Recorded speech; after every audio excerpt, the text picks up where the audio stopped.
एका रात्री शीतल खूप अस्वस्थ झाली होती. कितीही डोळे मिटले तरी झोप लागत नव्हती. ती उठून बाबांच्या खोलीत गेली. पाहिलं तर बाबा गाढ झोपले होते. तिनं हळूच दरवाजा बंद केला आणि फ्रीजमधून पाण्याची बाटली घेऊन आपल्या खोलीकडे निघाली. तेवढ्यात भावाच्या विवेकच्या खोलीतून कुजबुजलेला आवाज तिच्या कानावर पडला. शीतलला लपून छपून कोणाचंही बोलणं ऐकण्याची सवय नव्हती, पण स्वतःचं नाव कानावर येताच तिचे पाय आपोआप थबकले.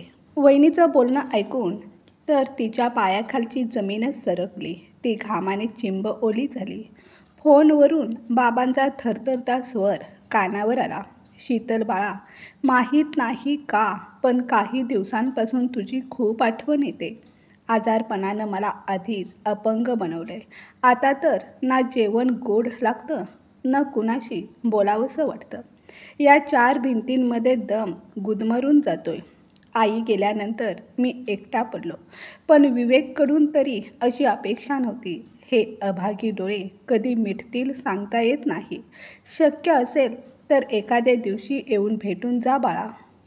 हे ऐकताच शीतलचं मन भरून आलं. तिनं बाबांना धीर देत म्हटलं, बाबा, एवढं खचून का जाता? मी उद्याच येते. तुम्ही काळजी करू नका. तुम्हाला काही होणार नाही. हो बाळा, नक्की ये. असं म्हणून त्यांनी तिचं बोलणं अर्धवट ऐकताच फोन ठेवून दिला. बाबांचा तो वेदनाने भरलेला स्वर ऐकून शीतल थबकून बसली. अलौकिक आत्मविश्वासाने भरलेला तो माणूस इतका खचलेला, इतका निराश असं दृश्य तिनं कधीच पाहिलं नव्हतं. खरंच, काळ मोठमोठ्या माणसांचा गर्वही मोडून टाकतो. क्षणातच 20-25 वर्षांपूर्वीचे प्रसंग तिच्या डोळ्यासमोर चित्रपटासारखे सरकू लागले. धाकटी बहीण वृंदा जन्माला आली होती ते दिवस आठवले.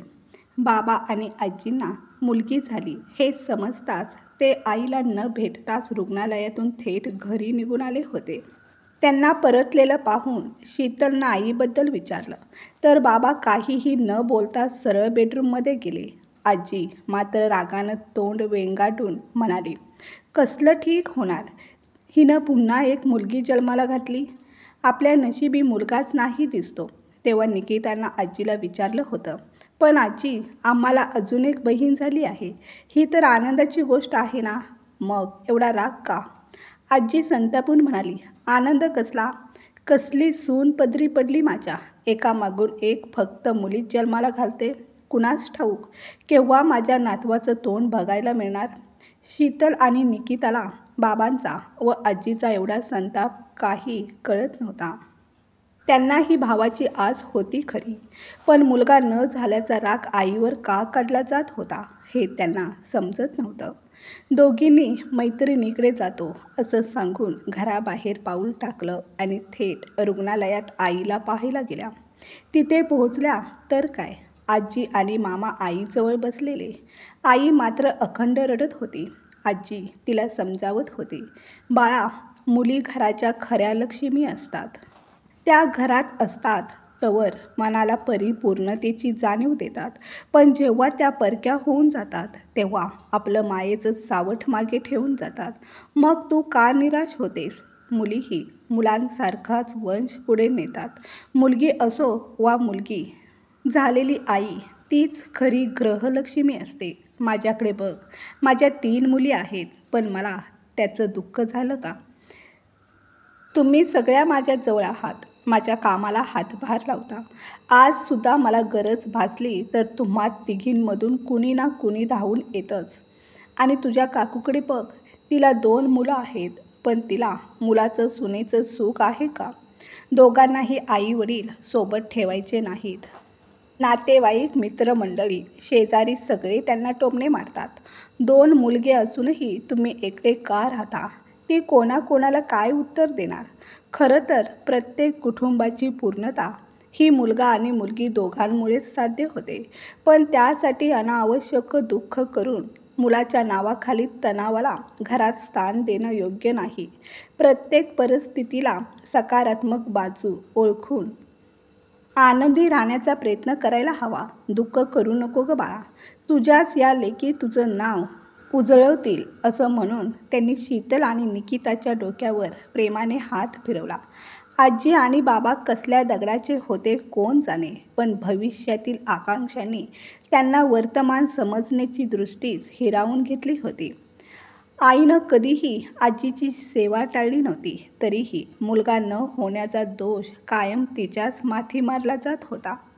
बाबांनाही आजी नेहमी चुकीच्या दिशेनं वळवत असे. घराला वारस हवा आहे या कारणानं बाबांनाही आजीचं म्हणणं पटायचं. परिणामी बाबा आणि आजीनं त्या नाजूक जीवाचं वृंदाचा चेहरासुद्धा न पाहण्याचा संकल्प केला होता. आईसाठी तो तिरस्कार असह्य होता. ती अश्रूंनी डोळे भरून घेई, पण मन घट्ट करून परिस्थितीशी तडजोड करीत राही.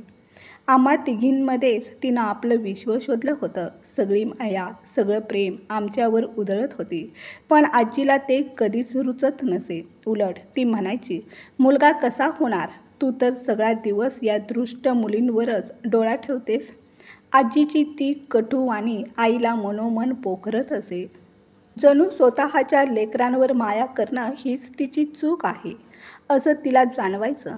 आजीच्या शब्दांच्या पेटाऱ्यात किती विषारी बाण लपलेले होते. वेळोवेळी ते आईच्या हृदयाला खोल जखमा करून जात.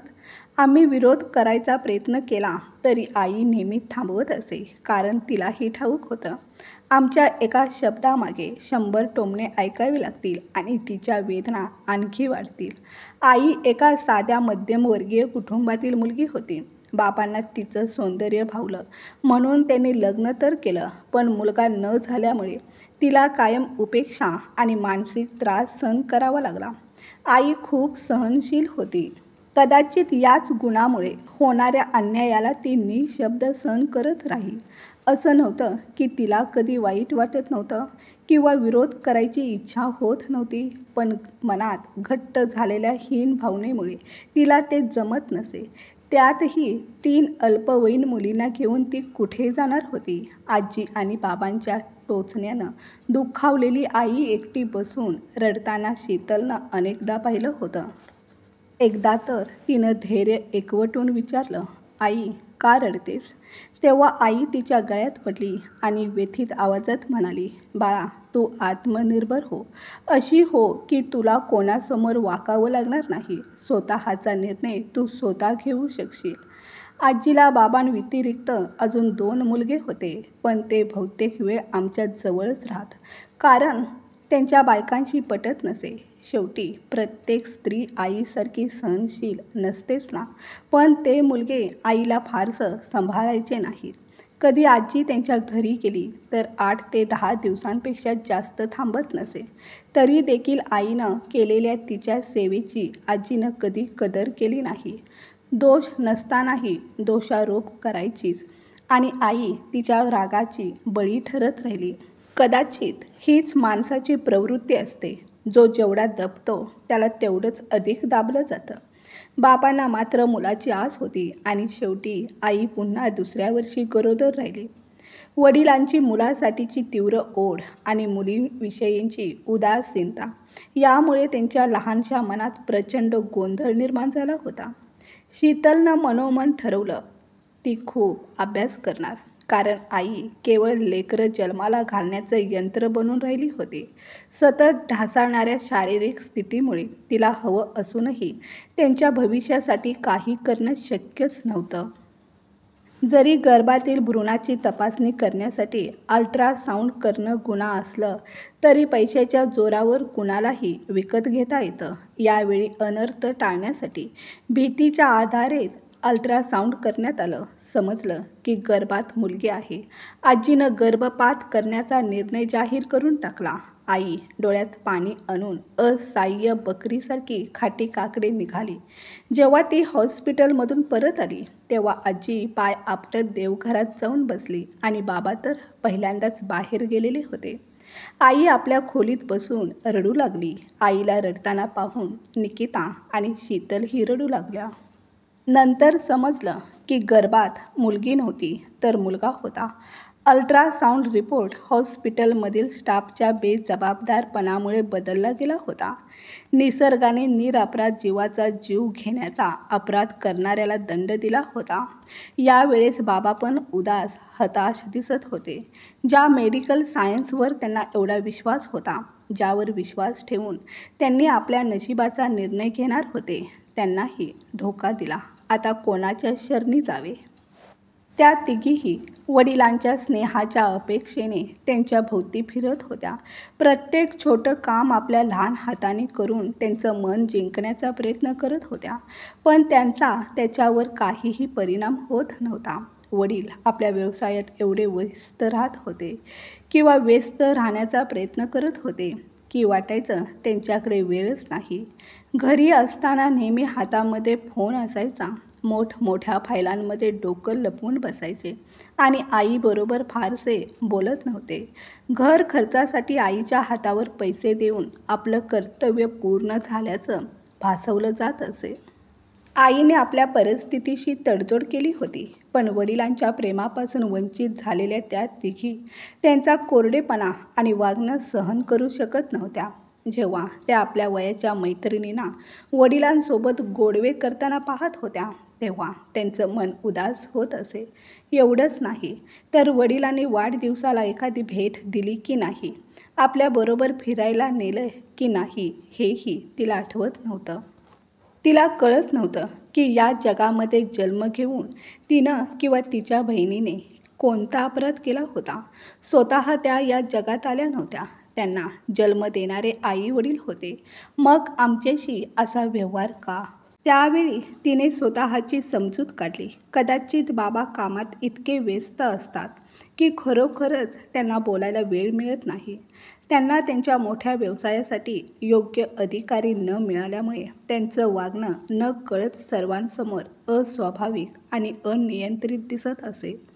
वडिलांनी पैशाच्या बाबतीत त्यांना कुठलाही तुटवडा भासू दिला नव्हता. जे काही मागितलं ते मिळालं. वडिलांनी उत्तम शिक्षण दिलं, तरीही मनात काहीतरी बसत नसे आणि ते सहज स्वीकारता येत नसे. अलीकडेच ही घटना घडून 1 वर्षही पूर्ण झालं नव्हतं की कळलं की आई पुन्हा गर्भवती आहे. यावेळी ती विशेष आनंदी दिसत नव्हती. असं वाटत होतं की पती धर्मनिष्ठेने पार पाडताना ती हळूहळू फक्त एक यंत्रच बनून गेली होती. पुन्हा अल्ट्रासाऊंड करण्यात आलं. यावेळी एकदा नाही तर 2 वेळा, तेही 2 वेगवेगळ्या रुग्णालयात जाऊन. दोन्हीही अहवालामध्ये मुलगा होणार असल्याचं स्पष्ट झालं. हे ऐकताच बाबांचा चेहरा आनंदाने फुलून आला आणि आजीचा स्वभाव अचानक बदलला. ज्या सुनेत तिला नेहमी फक्त दोष दिसायचे, त्याच सुनेची आज ती विशेष काळजी घेऊ लागली. शीतललाही वाटत होतं, यावेळी भाऊ झाला तर आईचा सगळा त्रास दूर होईल आणि कदाचित तिला बाबांकडून आणि आजीकडून खरं प्रेमही मिळेल. आई देखील उत्सुकतेने बाळाच्या स्वागताची तयारी करू लागली. तिचं यौवन वडिलांच्या इच्छा पूर्ण करण्यातच वाहिलं गेलं होतं. मानसिक अस्वस्थतेमुळे ती नकळत जीवनापासून दूर जात होती.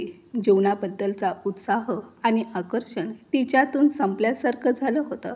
पण आता अचानक तिला जाणवू लागलं, जीवनाबद्दलचं आकर्षण परत जागं होत आहे. आजीच्या अत्याधिक काळजीमुळे तिचा हरवलेला आत्मविश्वास हळूहळू परत येऊ लागला. म्हणतात ना, चांगला काळ यायला उशीर होत नाही. अखेर तो दिवसही उजाडला. एका लहानशा जीवाने या घरात पाऊल टाकलं. त्याच्याबरोबर घरातून जणू वाईट सावट दूर झालं. नेहमी रागवणारी, चिडचिड करणारी आजी आज इतक्या आनंदाने वेडी झाल्यासारखी दिसत होती की ती सर्वांशी गोड बोलू लागली. घरात पुत्ररत्न आल्याचा आनंद मोठ्या थाटामाटात साजरा झाला. पाहुण्यांसाठी भव्य मेजवानी ठेवण्यात आली. भेटवस्तू आणि मिठाई देऊन त्यांना निरोप देण्यात आला. बाबा तर अचानक तरुण दिसू लागले होते. शीतलने कधी त्यांना एखाद्या लहान बाळाला मांडीवर घेऊन खेळताना पाहिलं नव्हतं, पण आज ते त्या बाळाला मांडीवर घेत इतके आनंदी झाले होते, जणू एखाद्या मुलाला त्याचं हरवलेलं खेळणं पुन्हा मिळालं आहे. शीतलच्या डोळ्यांसमोर बाबांचा तो आनंदी चेहरा कोरला गेला. शेवटी शेवटी त्यांच्या वंशाचा दीप लावणारा वारस आला होता. म्हातारपणीचा आधार मिळाला होता. आईच्या चेहऱ्यावरची नाराजीही नाहीशी झाली होती. पूर्वी तब्येत बिघडल्यामुळे आई तिन्ही मुलींकडे लक्ष देऊ शकत नव्हती. पण आता घरातला वारस आल्यामुळे तिच्याजवळ त्यांच्यासाठी वेळच नव्हता. तरीसुद्धा त्या तिघींना वाईट वाटलं नाही, कारण त्यांना ठाऊक होतं आई त्यांच्या प्रिय भावाची काळजी घेत आहे. आता त्यांना राखी बांधण्यासाठी खरा भाऊ मिळाला होता. रक्षाबंधनाच्या दिवशी त्याच्या लहान मनगटावर आधी राखी कोण बांधणार याची स्पर्धा लागायची.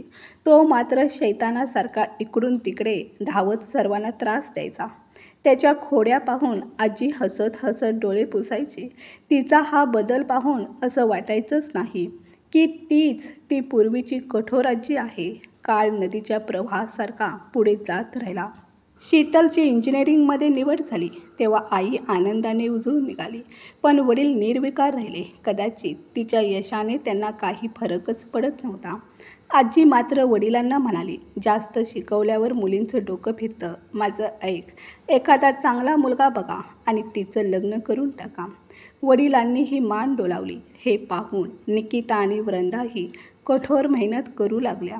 अखेरीस निकिता मेडिकलमध्ये निवडली गेली आणि वृंदा बँकिंग सेवेत दाखल झाली.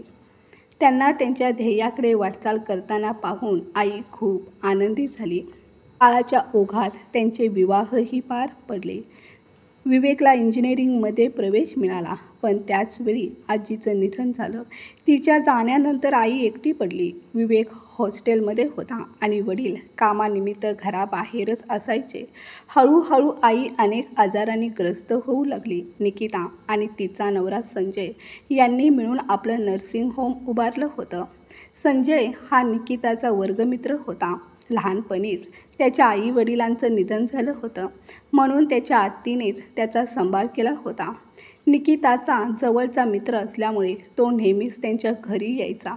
आई-वडिलांशी तो आपल्या पालकांसारखा वागायचा आणि त्यांचा आदर करायचा. यामुळे वडिलांनाही त्याच्याबद्दल आपुलकी वाटू लागली. हळूहळू दोघांमध्ये जवळीक वाढली. एके दिवशी तो आपल्या आत्याला घेऊन आला आणि निकिताचा हात मागितला. इतक्या गुणी परखून पाहिलेला हुशार मुलगा नकार देणं शक्यच नव्हतं. त्यामुळे त्यांनी तातडीने निकिता आणि संजयचं लग्न लावून दिलं. निकिता आणि संजय दोघंही नर्सिंग होममधून सुट्टी घेऊन वेळोवेळी आईसोबत राहायचे आणि तिचं एकटेपण दूर करण्याचा प्रयत्न करायचे. अभय आणि वृंदा दूर राहायचे, त्यामुळे क्वचितच घरी येऊ शकत. पण फोनवरून आईची सतत चौकशी करत. विवेकचं ग्रॅज्युएशन झाल्यावर तो वडिलांच्या कारखान्यात सक्रिय झाला. विवेक कारखान्यात लक्ष घालू लागल्यामुळे वडिलांनी लहान युनिटचा विस्तार करण्याचा निर्णय घेतला आणि त्यामध्ये ते आणखी व्यस्त झाले. वेळ आल्यावर आई-वडिलांनी विवेकचं लग्न लावून दिलं. रुचिता खूपच गोड आणि सुंदर मुलगी होती. त्यामुळे तिन्ही बहिणींनाही समाधान वाटलं की आता आईची नीट काळजी घेतली जाईल. वडिलांचं स्वप्न आता पूर्ण होत होतं. शेवटी मुलाची आस त्यांनी याच दिवसासाठी धरली होती. पण विवेकच्या लग्नाला वर्षभरही झालं नव्हतं की ऐकायला आलं, त्यांनी त्याच शहरात दुसरं घर घेतलं आहे. कदाचित रुचिताला स्वतंत्र राहणं जास्त प्रिय होतं. आजारी सासूबाईंशी ती जमवून घेऊ शकली नाही. आई-बाबांनी जड अंतकरणाने त्यांच्या नवीन घराला सुशोभित करण्यासाठी मदत केली. पण एकदा मन तुटलं की पुन्हा ते भरून येत नाही. अजून घरातील सगळे या धक्क्यातून सावरलेही नव्हते की एके दिवशी निकिताचा फोन आला. आई आपल्याला कायमची सोडून गेली. सगळे परत एकत्र जमले. बाबांचा पुरुषी अहंकार कोलमडून पडल्यासारखा दिसत होता. पण नशिबात जे लिहिलंय ते कोण बदलू शकतं. त्यांनी स्वतःला कामात झोकून दिलं. घरात जुना नोकर बाळू होता, त्यामुळे खाण्यापिण्याची फारशी अडचण नव्हती. आई जिवंत असतानाही तो सगळं घरकाम करत असे. पण आई गेल्यानंतर तिन्ही बहिणींचं घराशी नातं अधिकच सैल होत गेलं. त्या हळूहळू घरापासून आणि बाबांपासून दूर झाल्या. बाबांशी त्यांचं कधी जुळून आलंच नव्हतं. आईच त्यांना एका सूत्रात बांधून ठेवणारी कडी होती आणि आता ती कडीच तुटली होती. शरीरावर आणि मनावर एक विचित्र पोकळपणा पसरला होता. शीतल जितकी भूतकाळ भविष्याचा विचार करत गेली तितकी ती भवर जाळात गुंतत गेली. आता तिच्याही आयुष्यात एक मुलगा आणि एक मुलगी होती. आजीचे शब्द तिच्या कानात घुमत राहायचे आणि त्याचा खरीखुरा अर्थ पटवून द्यायचे. मुलगी श्रद्धा नेहमी आईभोवती घुटमळत असायची. एखाद्या दिवशी मोलकरीण आली नाही तर ती म्हणायची, आई, एवढं काम तू एकटी कसं करशील? कॉलेजला जाण्यापूर्वी नाश्ता बनवायला मदत करायची. घर व्यवस्थित ठेवण्याची जबाबदारी तिने आपल्या नाजूक खांद्यावर आधीच घेतली होती. पण त्यापेक्षा 2 वर्षांनी मोठा मुलगा अर्णव मात्र अगदी उलट. पाणी प्यायलाही स्वतः ग्लास उचलत नसे. ग्लास जिथे ठेवला तिथेच तासनतास पडून राहायचा. श्रद्धा मात्र आईला किंचितशी डोकेदुखी झाली तरी म्हणायची, आई ये, मी तुला बाम लावते. तू इतकं काम का करतेस? दमतेस ना? नोकरी सोडून दे. कॉलेजमधील प्रत्येक गोष्ट ती येऊन शीतलला सांगायची. कधी कधी शीतलला वाटायचं की ही मुलगी नसून खरीखुरी सखीच आहे. एके दिवशी शीतल मुलाची खोली साफ करत होती. त्यावेळी तिला सिगारेटचा अर्धवट विझलेला तुकडा दिसला. मनाला धक्का बसला. हा माझा मुलगा, माझ्या शरीराचा अंश सिगारेट ओढतोय आणि मला काहीच कल्पना नव्हती. तिला काहीच कळत नव्हतं. योग्य काय आणि अयोग्य काय. मुलगा आपला असतो, चांगला असो वा वाईट, त्याचा अनुभव पालकांनाच भोगावा लागतो. शीतलने अर्णवला विचारलं आणि तो म्हणाला, सॉरी आई. शीतलने गंभीरतेने सांगितलं, बाळा, पकडल्यावर फक्त सॉरी म्हणणं पुरेसं नाही. तुला ठाऊक नाही का सिगारेट शरीरासाठी किती घातक आहे? मी काहीही सांगितलं तरी फरक पडणार नाही जोपर्यंत तू स्वतः चांगलं वाईट ओळखून घेत नाहीस. मी नेहमी तुझी काळजी करू शकत नाही आणि तुला ती देखील आवडणार नाही. तू मोठा होत आहेस, स्वतःचं वाईट चांगलं ओळखू शकतोस. पण हेच वय आहे ज्या वयात आयुष्य घडवायचं ठरवलं जातं. आता ते घडवायचं की बिघडवायचं सगळं तुझ्या हातात आहे. अर्णवने हळूच उत्तर दिलं, सॉरी आई, आता तुला कधीही तक्रार करण्याची संधी देणार नाही. शीतलने प्रेमाने हसत त्याच्या गालावर हात फिरवत म्हटलं, माझी तुझ्याकडून हीच अपेक्षा आहे. अर्णवच्या चेहऱ्यावरची लाज आणि क्षमा याचना तिच्या मनाला समाधान देऊन गेली. मुलं मोठी होत असताना प्रत्येक आई वडील त्यांच्या भवितव्याची काळजी करत असतात. मुलं चांगली निघाली तर जीवन सार्थक वाटतं, पण हा फक्त भ्रम असतो.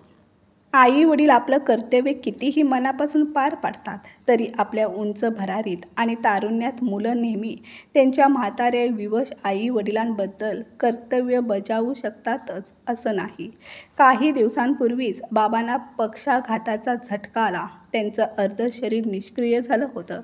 तिन्ही बहिणी आळीपाळीने त्यांची सेवा करत होत्या. विवेक आणि रुचिता बाबांना बघायला येत होते, पण त्यांच्या वागण्यावरून असं वाटत होतं की त्यांना हे आवडत नव्हतं. विवेकने कधीच असं म्हटलं नव्हतं की तुम्ही तिघी काळजी का करता? मी आणि रुचिता आहोत ना त्यांची काळजी घेण्यासाठी. पण प्रत्यक्षात त्यांना बाबांना घरी घेऊन त्यांची सेवा करण्याची इच्छा नव्हती आणि हेही स्वीकारणं त्यांना कठीण जात होतं की त्या तिघी येऊन बाबांची देखभाल करतात. त्या तिघींना पाळीपाळीने बाबांची सेवा करताना पाहून विवेक आणि रुचिता पण तिथे राहू लागले. हे पाहून शीतलला खूप समाधान वाटलं. ती मनोमनी बोलली, चला, त्यांना तरी कर्तव्याची जाणीव आहे. रुचिता पण बाबांशी सौम्य आणि चांगला व्यवहार करू लागली आणि विवेक ऑफिसवरून येताना त्यांच्यासाठी फळं घेऊन येत होता. एके दिवशी शीतल विवेकला म्हणाली, विवेक, तुम्ही दोघं बाबांजवळ आलात तर मी आता परत जाईल. विवेकने 2 शब्दात उत्तर दिलं, ठीक आहे ताई. त्या रात्री तिला झोप लागत नव्हती म्हणून बाबांच्या खोलीत जाऊन पाहिलं. ते शांतपणे झोपले होते. सावकाश खोलीतून बाहेर आली, दरवाजा बंद केला आणि फ्रीजमधून पाण्याची बाटली घेऊन आपल्या खोलीकडे जात होती. तेव्हाच विवेकच्या खोलीतून कुजबुजलेला आवाज तिच्या कानावर पडला. तिला कधीही लपून कोणाचं बोलणं ऐकण्याची सवय नव्हती, पण स्वतःचं नाव ऐकून पाय थबकले. रुचिताचा आवाज आला, बरं झालं आपण वेळेतच बाबांजवळ आलो, नाहीतर तुमच्या बहिणीने बाबांना गोड बोलून सगळं स्वतःच्या नावावर करून घेतलं असतं. विवेकने म्हटलं, कदाचित तू बरोबर बोलत आहेस. तू बाबांची व्यवस्थित काळजी घे. हीच वेळ आहे त्यांना आपल्याकडे करून घेण्याची. डॉक्टर म्हणाले होते त्यांच्या तब्येतीत काही फरक पडत नाही आणि हृदयावरही परिणाम होतो. अशी लोक फक्त काही दिवसाचे पाहुणे असतात. रुचिताने सांगितलं, माझं लक्ष आहे, पण तुम्ही लवकरात लवकर ताईंना इथून पाठवण्याची व्यवस्था करा, नाहीतर आपलं कष्ट व्यर्थ होईल. विवेक आणि रुचिताचं बोलणं ऐकून शीतलच्या पायाखालची जमीन सरकली. ती सुन्न झाली आणि विचारात पडली. किती निष्कृष्ट विचार आहेत या दोघांचे. हे लोक बाबांची सेवा करायला आले आहेत की त्यांच्या मृत्यूची वाट पाहत आहेत. रुचिता तर दुसऱ्या घरातून आलेली आहे, पण विवेक, या दिवसासाठी बाबांना मुलगा हवा होता का? भले बाबांनी त्यांचा कितीही तिरस्कार केला असला तरी ते त्यांचे जन्मदाता होते. भाऊ, ज्याच्याबरोबर आयुष्यातले ऊन पाऊस वाटून गेले, तो अचानक परका वाटू लागला. त्यांच्या प्रेमाचा आणि सेवेचा अर्थ हा आहे का? शेवटी त्या दोघांना काय कमी आहे जो असा विचार करत आहेत? जड पावलाने शीतल आपल्या खोलीत आली आणि दुसऱ्या दिवशी जाण्याचा निर्णय केला. आधी तिने अजून 2-3 दिवस थांबण्याचा विचार केला होता, पण आता तिचं मन एकदम छिन्न विछिन्न झालं होतं. बाबांना पैशापेक्षा जास्त प्रेम आणि आपलेपणाची गरज होती आणि तिला या लोकांच्या मध्ये त्यांना सोडून जाण्याचं मन नव्हतं. आजारी माणसाला औषधापेक्षा प्रेमाच्या 2 शब्दाची जास्त आवश्यकता असते, पण घराच्या सुख शांतीसाठी जाणं योग्य वाटलं. तरीही विधीला काहीतरी दुसरंच मंजूर होतं. एके दिवशी निकिताकडून शीतलला कळालं की बाबांची तब्येत आता बरी होत आहे. तिचं मन आनंदाने भरून गेलं. विवेक आणि रुचिता त्यांची सेवा करण्याचं धैर्य संपल्यावर आपल्या घरी परत गेले. बाळू त्यांची सेवा करत होता आणि शीतल त्यांना एकटं राहताना पाहून भेटायला गेली. तिला वाटलं, अशा परिस्थितीत बाबांनी एकटं राहण्याऐवजी माझ्या जवळ राहावं. तिच्या अनुरोधावर बाबांनी हसत म्हटलं, बाळा, माणसाने विषम परिस्थितीत घाबरू नये. बाळू आहे ना माझी देखभाल करायला, आणि निकिता पण येऊन बघून जात असते. तुम्ही लोक असल्यामुळे मी एकटा नाही. आणि आता तर व्हीलचेअरवर बसून स्वतः घरामध्ये फिरतो. शीतल, तू परत जा.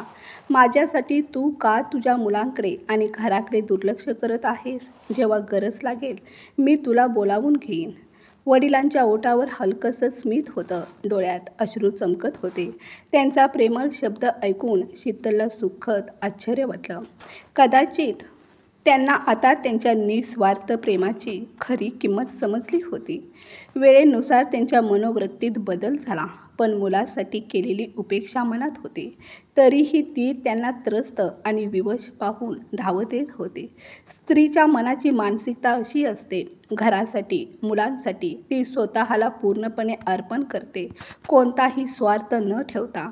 ही भावना मुलांच्या मध्ये का नसते? ते वडिलांच्या व्यवसायाला सांभाळण्याची जबाबदारी घ्यायला तयार असतात, पण वडिलांची नाही. वडिलांचं प्रेम आणि लाड मुलासाठी राखीव असतो, पण मुलगी घराशी जुळून राहते, संपूर्ण मन अर्पण करते, तरीसुद्धा तिला कायम परकं मानलं जातं. हे प्रश्न शीतलच्या अंतःकरणात वारंवार उठत राहिले. तुझी तब्येत बरी नाही का? अंधारात बसली आहेस का? अविनाशने आत येत विचारलं. त्याचा आवाज ऐकून शीतल भूतकाळातून वर्तमानात आली. तिने फोनवर वडिलांशी झालेलं संभाषण अविनाशला सांगितलं. वडिलांनी बोलावले, जाऊ का? वारंवार जाण्याने तुम्हा सगळ्यांना त्रास होतो. वडिलांच्या तब्येतीची थोडीशीही खबर मिळाली की शीतल धावत जात असे आणि आज का असं म्हणाली होती हे तिला समजलं नाही. कदाचित विवेक आणि रुचितामधील संभाषण ती विसरू शकत नव्हती. त्रास कसला? आत्ता नाही गेलीस तर मग कधी जाशील? मुलं आता लहान नाहीत आणि मी आहेच ना. अविनाशनं तिला प्रेमळ नजरेनं पाहत म्हटलं. अविनाशची हीच खासियत होती, सुख दुःखात नेहमीच तिची साथ देणारा.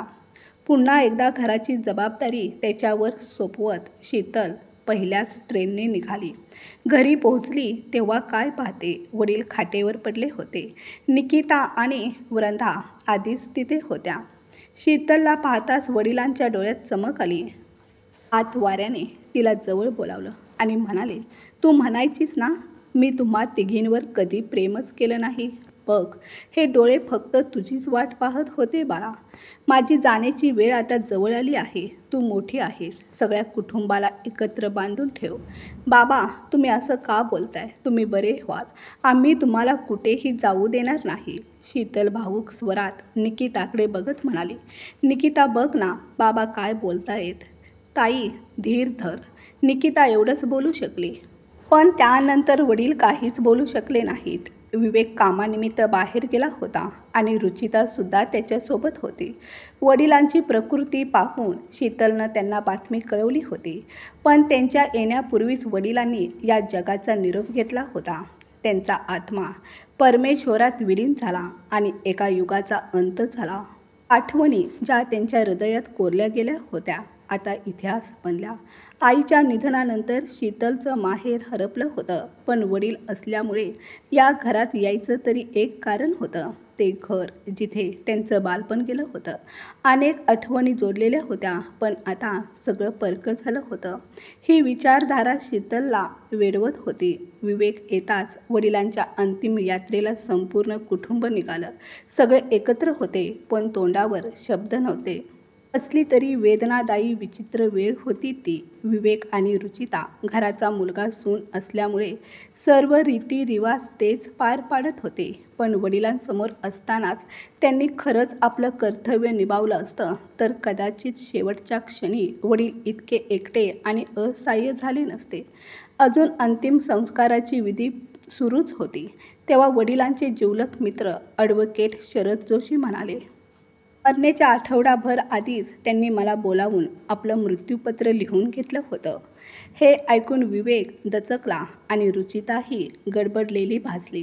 तेव्हा शीतलनं स्थिती हाताळत म्हटलं, काका, मृत्यूपत्रात काहीही असो, आम्हा तिघींना एवढंच हवंय की वडिलांचं जे काही आहे ते विवेकचं असावं. आम्हाला त्यातला एकही भाग नको.